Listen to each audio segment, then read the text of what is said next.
Well, welcome again to Rare Classic Cars. We have our guest, Marc, yet again, fortunately or unfortunately, right, for the viewers? I'm sure fortunately. So in any event, we have Marc and talking about his 1962 Plymouth Fury. Before we get started, we should do your disclaimer. Yes, disclaimer. My disclaimer is that I currently actually work at General Motors. And we call this segment Cars You Hate to Love, or the car that got Virgil Exner fired. Let's take a deeper look. All right, so here we are with the car that you hate to love, the 62 Plymouth Fury. But Marc, you love this one, right? I love it, but I admit that it's a process and to admit that you love this kind of car. And why is that from a styling standpoint? I guess it's certainly unique, but you as a designer can speak more to the unique form language that this car has, because it looks like nothing else at the time, or even subsequent to the time, really. It has different elements of... It has familiar elements that were part of Chrysler Corporation's form language of the early 60s. And it's also the car that got Virgil Exner fired, this very car here. He got sacked when this car was presented. And it is a problematic car for Chrysler Corporation. From a historic point of view, this was one of the cars, or the car, that lost Chrysler's presence in the mainstream full-size family car market for good. It never recovered from this car. They'd been in trouble for some times by this time, but this one was the straw that broke the camel's back, and it got Virgil Exner fired on the occasion of the presentation of this car. The story goes that several Chrysler Plymouth franchise holders threw their franchise contracts onto the stage and walked out and never returned. This car was an absolute disaster for Chrysler Corporation, for sales and for the market share in the full-size family car market. Well, and it wasn't really a full-size car anymore. It had been downsized to an intermediate, correct? Correct. That was part of the problem. This was the result, supposedly, of faulty intelligence. So the legend goes that Bill Newberg, who was in charge of Chrysler briefly in the early 1960s, and who had to later resign because of a conflict of interest. Bill Newberg overheard a top GM manager, I don't know if it was Ed Cole or someone at that level, talk about the new, smaller Chevrolet for 1962. He was eavesdropping on a conversation at a Detroit country club, and he was taking that information with him back to the mothership in Highland Park, and ordered all the full-size cars for 1962, at least the Chrysler, the Plymouth and the Dodge cars for 1962, to get downsized based on this rather sketchy, quote-unquote, intelligence he had from overhearing, eavesdropping on a conversation at a Detroit country club. Well, and so it was downsized. This is a 116-inch wheelbase, correct? Yeah, it's a 116-inch wheelbase. The car's overall length is a tad over 200 inches, so it's literally like almost a foot shorter than the typical full-size car of the early 1960s. And the wheelbase is about 3 to 4 inches shorter of what was typical at the time for the so-called low-price 3. But why I, as a designer, like this car is it's because it predates or introduces a few very important proportion and form features that are actually quite significant later on in the decade, and they were actually quite important in some of the bigger successes of the 1960s. And the most important one of that is that it's one of the first cars to have, post-war American cars that is, to follow the long hood short deck proportion, which is something that you probably pick up on second or third glance when it's pointed out, but the base of the windshield in this car is significantly further rearward than it used to be for typical standard American cars of the 1950s and 1960s, where it was roughly about here with a long shelf at the top of the dashboard. On this car, it's pushed way rearward, more like the Ford Mustang or the personal luxury coupes of the later 1960s. Long hood, short deck, meaning that, of course, the hood relative to the rear end, much, much longer, whereas a typical car then had sort of 1/3, 1/3, 1/3. This one has the emphasis shifted rearward, which looks more sporty.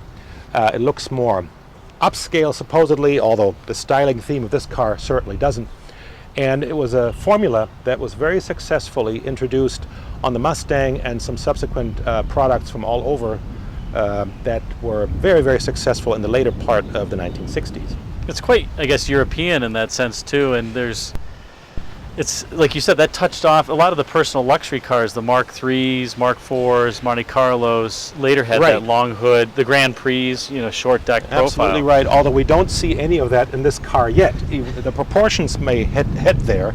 They were hinting at that, but of course the styling motif of this car is pure Valiant. But that's true. It's amazing, like you said, it's pure Valiant, but it also has these cues from whether it's this back window from Studebaker, or it has this fuselage-like shape as well to the body side. We see elements that Virgil Exner had previously applied more or less successfully. One of those features is the very deep wraparound back window and the way the C-pillar and the rear quarter come together here. That's very reminiscent of some of the late 40s, early 50s Studebaker models, which Virgil Exner was also part of in their creation. And we see this again here. Virgil Exner had a few things that he was obsessed with that he kept reintroducing, and even some of these form features like these speedy blades that come out of the side of the body side section here. You see those later in one form or another on the Stutz semi-custom design of the late 60s, early 70s that he was involved in. And some of these were even in their rudimentary form part of some of the early 50s Studebakers. So there are some elements here that Virgil Exner loved, and he kept trying to introduce them onto different products over and over again during his career. But this car was the absolute wrong car at the wrong time. It introduced a sort of austere, compact-like styling motif to the full-size family car market at a time when people didn't want that. If you bought a full-size family car, you wanted to project success. Especially as the economy was getting better at this point. The economy was getting better. There was recession. a bumpy time at the end of the 50s a little bit. The so-called Eisenhower recession that started in late 1957 and lasted well into 1958. It imploded the sales for mid-priced brands like DeSoto and Edsel and a few others, and it really hurt Chrysler Corporation in connection with their success of 1957 that Virgil Exner could take credit for, the forward-look cars, which were extremely successful and which brought Chrysler back to the forefront. It gave Chrysler over 20% market share, which it hadn't seen in a number of years. And the public took enthusiastically to the 1957 models, and then the quality that was so bad on them came back to haunt them in connection with the recession that followed in 1958. It resulted in Chrysler's briefly spiking 20% market share plummeting and absolutely getting destroyed in the low-priced segment. So between 1958 and 1961, Plymouth full-size car sales started to falter, and then this car came out, and that basically was the last straw, and it destroyed the presence of full-size family car transportation for Chrysler in that segment for many years to come. So it really, a couple, I guess, faux pas here. One, they took what was a full-size car, the top-of-the-line car, down to an intermediate. They took Valiant cues and tried to thrust them upward to a more expensive vehicle. And then they also went with highly unconventional styling, which was more, I'll say, it was conventionalized ahead of production. It was. We can talk about this in a minute a little bit more, but yes, this is all true. It violated some of the cardinal rules of the business. You never market from the bottom up. You always let the gravity take care of marketing, trickling down. You start with something at the higher end of the market, and if it's successful, it gives it cachet and prestige, and then you trickle that down. A Chevy Caprice is a baby Cadillac. It has all the design and appearance cues of a Cadillac. You don't take a Chevrolet and try to make that a Cadillac that's called a Cimarron. You don't do that. That fails. That one worked well. Yes, and there's so many examples when marketers and designers and product planners violate that rule. More often than not, it fails miserably, and this car is a perfect example. It failed miserably, and it had an important long-term effect on Chrysler Corporation's health and vitality because it destroyed the important presence in the low-price 3 segment for the next, well, they never recovered. This is basically the end of Plymouth's dominance, in the corporation at least, with volume full-size cars. And they could never really decide after No. this whether the Fury was a mid-size, a full-size. It kind of toggled back and Well, they forth. bumped it back to a full-size in 1965 with a C body that made it bigger. This, by the way, being the first of the B bodies. This is the venerable B platform, the first iteration of it. And it would go on to serve Chrysler Corporation reasonably well for at least the next 15 years or longer. But they tried to reposition the Plymouth Fury again in 1965 and making it a true full-size car. But by that time, the damage had been done with this car here. And the Chevy Caprices, Impalas, Ford LTDs, Galaxies, and so on were so strong by that time that Chrysler never regained the market share it once had in that segment. Maybe that's why later in the mid-70s they had to introduce the Grand Fury as the top of the line. to try to Right, give it well, more I don't know prestige. if that really made a dent because that didn't sell particularly well either. No, it didn't. And they vacillated a little bit between which car would be the Fury, and the B body shell came back for a little bit in the mid-1970s as a Fury model, and the Grand Fury was on the C body. But no matter what Chrysler did after this model here, they never recovered from this blow. Let's talk a little bit about what would subsequently be what would have been the asymmetrical styling here that Yeah. was conventionalized. There's a few pictures floating around the internet. I'm sure you can find them and insert them in the video, but one of the styling motifs that was even more bizarre than the car that we see here in front of us was that this wind split type of form feature was supposed to be off-center over to the driver's side. This was supposed to be a feature running from the front to the back of the car along the center line of the steering wheel, a center line of driver, based on the 1960 concept car X&R, the Exner show car, a little play on letters to make a word to reference Virgil Exner. It was a little roadster that had a lot of the styling cues that you see on here, and that had a wind split that was off-center and along the center line of driver.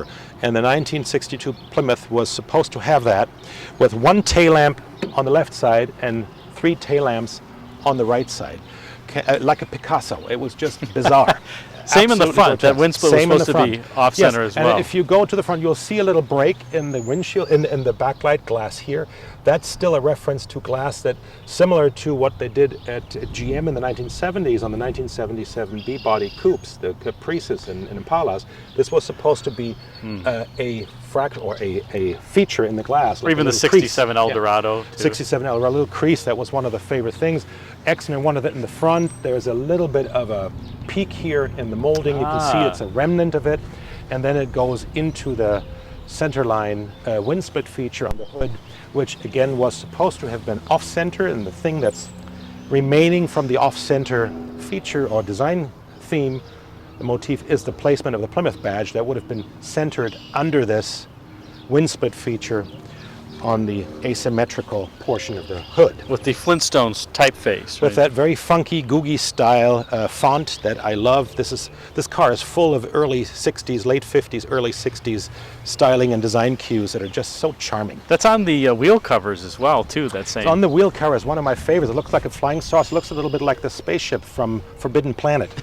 And it's got the same funky font that's pressed into the covers. I always love these wheel covers. The whole car is a flying saucer. That's the form language is very Jetsons, very early 60s, sort of this slightly, these very light, wispy shapes, these horizontal floating saucer shapes that reminded people of UFOs and space age cues, and that's really what this car is all about. Well, it did foreshadow a bit of the 66 Tornado and then the 69 Fuselage era This cars, is too. again, we discussed this before, that this car is actually full of harbingers of things to come, but on a package that really failed to make an impression in the market, but was later picked up by cars that had a much more lasting impact. But one of the features is that this is one of the early Fuselage cars. It has no shoulder. It has a constant section from the top of the door, from the roof, into the body side. It's basically one big sweep. It doesn't have the big wide shoulder, the step that usually comes along, at least until the 60s. That was very standard. This is a precursor to what happened on the Tornado, on the Chrysler Fuselage cars and some other cars, but this was really one of the very first early applications, the Valiant really being the first one in 1960. But these are one of the favorite styling cliches of Virgil Exner, and he really applied them in full force here. I do love, it's amazing too, I'm guessing that the IP is so short to try to get more passenger space in here? Or? Well, the seating had to remain pretty much the same to offer full-size car interior space. You couldn't reconfigure where people sat. So what happened here, in order to get the long hood short deck appearance, and you push the base of the windshield rearward so far, they just shortened the shelf on the instrument panel, which, you know, if anybody who's familiar with like the 59 Chevy or your Pontiac, I mean, it has a pretty deep shelf on the top of the instrument panel. This one is almost like a 1949 Plymouth or I thought you were going to say Illumina APV van. Or Illumina APV, perhaps. Yeah, no, this is the very opposite of Illumina APV, this one here, yes. It has almost no shelf on top of the dashboard. And you still have the push button yeah, this was transmission. still in full use. It's the first year of an actual mechanical parking pole. Yep. It has a separate lever, which kind of made the purpose of the push button even more sketchy, because when you have a shift, like a shift lever on the steering column, it's all on one control, right? You just go through the different gates and you shift into the position that you need. Here you have to take your eyes off the road somewhat, you have to push the button you need, and then you have to operate a separate control for the parking pole. That was sort of the beginning of the end for the push button driving. It really wasn't as practical as they first thought in the 1950s it would be. But it's fun. It's a fun feature that I enjoy as one of the distinctive, unique points of this car, to quote one of your favorite words. Yeah, that's right. I say everything's unique, apparently, according to the viewers. Well, what an awesome, unique car, I guess, really say, or a car, at least a unique car that you would have to, well, you kind of hate to love it, as we started out with. So maybe just how does it drive compared to the other vehicles that you have, Mark? Well, it's a typical Chrysler Corporation car of the era, and these cars took on a whole different persona in life in the drag racing and in the sports car circuit, really, of both the era. In 1962, they had one big advantage over typical stock cars. They were lighter and smaller, and so they could be had. This one has a 361. They could be had with pretty big engines. These are a favorite with the drag racer set. They put the big, the 413s, the 440s in them, the Max Wedge, yeah.